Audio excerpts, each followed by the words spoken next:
Phillip Clayton, Tony Jones, responding to you. I really appreciate that you would take the time to post a call or a challenge to those of us in the emerging church movement.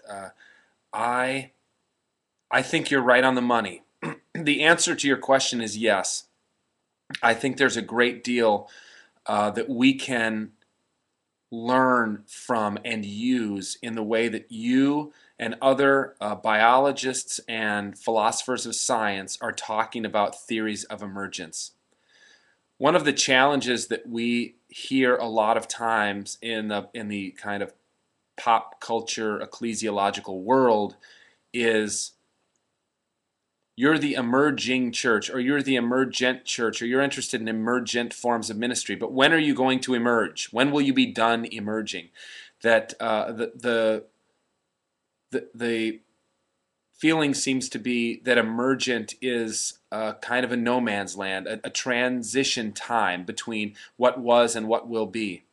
And some of us have argued that no, emergence is actually the state of affairs. That the way that God works in the world and the way that we respond to God with forms of ministry, forms of life, and spirituality never reach stasis.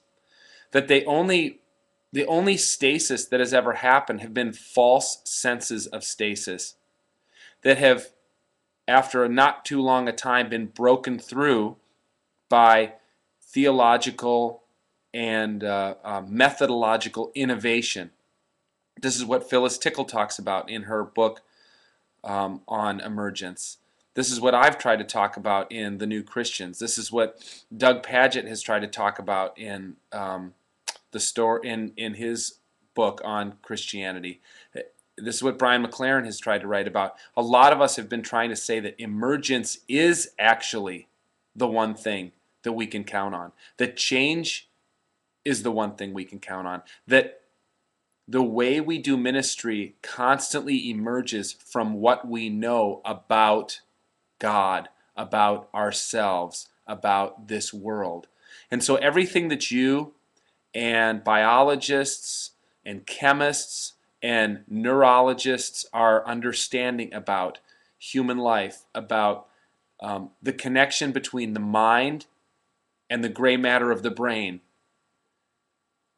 even what computer scientists, I think, are figuring out about how computers become an extension of our own minds and memories.